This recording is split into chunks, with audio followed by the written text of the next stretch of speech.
To preface that, we're a 501c3 nonprofit, and we have an educational mission. And so what we want to do is we want to empower as many entrepreneurs as we possibly can.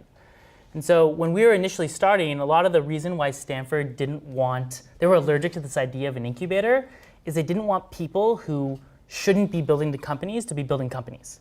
Like they didn't want PhD students to just do it because it was cool. They wanted them to, if they were going to build a company, to do it because they were really passionate about the problem that they were solving. And a lot of people in the 2000s were getting funded just like money thrown at them, and so they wasted a lot of their time just working on problems that weren't useful, like Facebook for cats. And so one of our core criteria for accepting people is that they have an intrinsic passion for the problem that they're solving.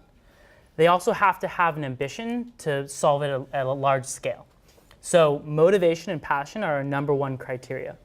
The second is team dynamics. So we don't just accept excellent entrepreneurs. We want them to be in highly functioning teams. Entrepreneurship is very lonely. It's very hard.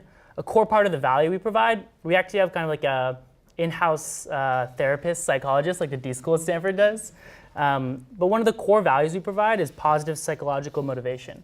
Because a lot of times when you're by yourself coding alone in the basement or building alone in your lab, it can get isolating. And so providing people with a community of peers they can benchmark against, that they can talk to about problems they can't talk to investors about or mentors, provides a lot of value. So having that core team that you trust, that you love working with, and that complements your skills solves a lot of problems that companies face. And I think Noam Wasserman at Harvard said 70% of companies fail because of team dynamic issues. So team dynamics is #2.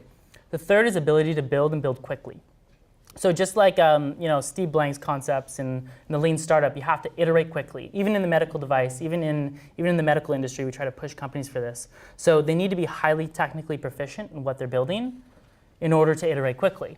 So we actually do technical screening and technical interviews on biotech companies, on stem cell companies, on IT, hardware, across the board. And the final and least important criteria to us is the idea.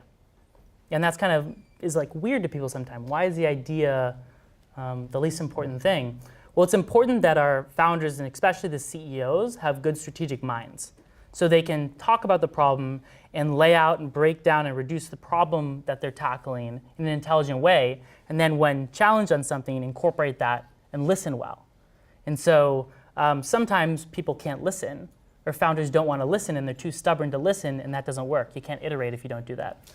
So they need to be thinking through the idea correctly. However, everyone knows, well, people like who understand this space, the initial idea you start with always changes. But it's important to us that the problem they're trying to solve always stays true because they're intrinsically motivated by it. How exactly they're solving it can change. And that's the framework we use.